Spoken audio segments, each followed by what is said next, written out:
Okay, real quick. Office hours, history 17B. Hello, Professor Danny. I think you're a stupid head. Wonderful. Real quick. I haven't heard from a lot of students, so everything must be going smoothly, or you're terrified to contact me. I'm thinking the first one. So I'm amicable. So real quick though, so I figured I'd do something to reach out. Just so you know, email me for any issues. But real quick, let's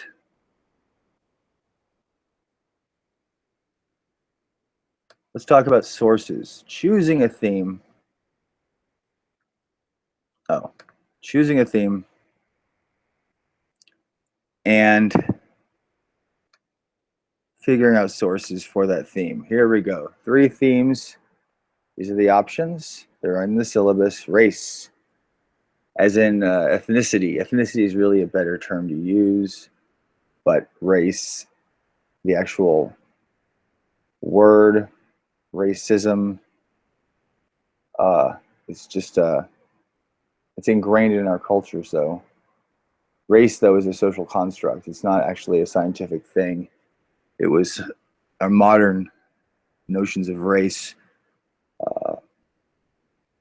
were basically developed following Columbus's discovery of the Americas and the further and further reliance by colonists and others on slavery, right? Interaction with indigenous people, then Africans who they enslaved, the need to sort of justify the poor treatment of other groups. So this idea of race, greater separation between people, you know, so that one group can be superior, inferior, all that stuff. Anyways, race, class, and gender. Class as in class, socioeconomic background, working class, you know, or low income. Rich people, upper income.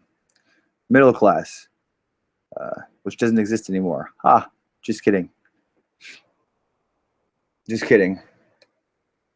So let's just search. So we'll choose. You choose one of these, right? You choose one of these. This is kind of a touchy one because sometimes you, let's say there's something that happens in class, something we go over in class, right? Because either of any of these 3 you pick, you're going to have to touch on. Choose a theme, but the sources, the 5 sources you pick within that theme, have to be sort of fit the framework of the class, the chronology of the class. History 17B is the end of the Civil War, 1865. Let's say January of 1865. 13th Amendment is passed until right now, basically. And it can obviously, you know, something that you read about in class or something we do, you might touch on all of these or more than one at least. For example, the Triangle Factory Fire, right? Triangle Factory Fire. Well, last week we read what you guys did, the Chelsea Manning, formerly Bradley Manning. That deals with gender, right? Class, not so much. Arguably, I mean, Debs is definitely the speech by Debs. He's a socialist, which is an entirely class-based, very class-motivated. It's an economic theory. Race, Du Bois, you know. The Triangle Fire definitely covers all of these, right? You have class, you have working class, women, gender, mostly immigrants, and immigration is not inherently you know, there are immigrants from Norway and German. German is the largest immigrant group in this country still. More people have German ancestry than anything else. Or, you know, more people identify with German than any other group. But, you know, these are immigrant women from primarily the Russian Jews and Italians, Southern and Eastern Europe. If you read in chapter 18, definitely 17, 18, maybe a little of 19, you'll see how their country of origin or countries of origin play a factor, right? Immigration today is not just about you know, saying illegal alien is a loaded term. You have, it creates an image in people's minds, primarily people from Mexico, Latin America, and that's intentional. It's inflammatory. It's designed to create it's a racially, ethnically based thing. Anyways, Triangle Factory Fire. Oh, I love the Triangle Fire thing. Covers all of these. So let's just look at the. Let's just go to the San Jose Public Library. We're going to type in Triangle Fire. Let's see what comes up without even using quotations, without even uppercase. Just Triangle Fire. And we've got the same. This is what we watched. I believe. Yeah, this is what we watched. Very good. This cannot be used as a source. We use printed sources. Here we go. This is a book written in 1962. That's all right. Bob Goodman, Triangle Fire. Here we go.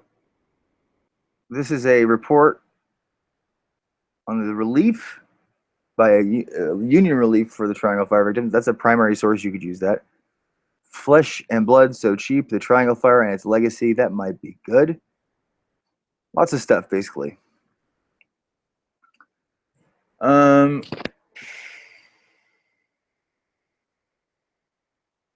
Let's say we'll go with gender. We're going to go with gender.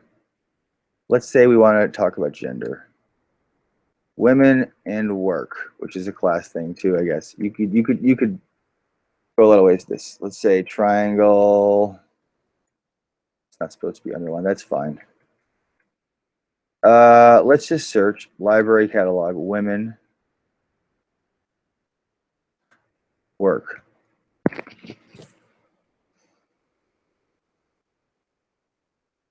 There's stuff out there, see? Women work, blah, blah, blah, blah, blah. Let's Google search it. Let's Google search women work. Here we go. Women at work. Let's find a site. .org. Women in tech. Mind the gender gap. Okay. This is Fortune. Okay, so here's a situation where we're looking for one book, right? At least one. A couple of academic journals, right? And then what's called a periodical. News outlet, a reputable journalist, reputable news outlet. Seattle Times. Fortune would be a good one because if you look at Fortune or Rolling Stone or Forbes, a magazine like that, Time, you're going to get a sort of what's called an expose, multi-page article that's the centerpiece of that issue sometimes by a journalist, usually a well-respected journalist, usually. So Kathy Bloomgarden at BloomGK, there's her Twitter handle. Here's what women get wrong about working in male-dominated industries. Oh, great. So remember, this is Fortune. Yeah. So this sounds like this is an editorial. It's called commentary. Yeah. This is an editorial. Is it a substantial length? Let's see. This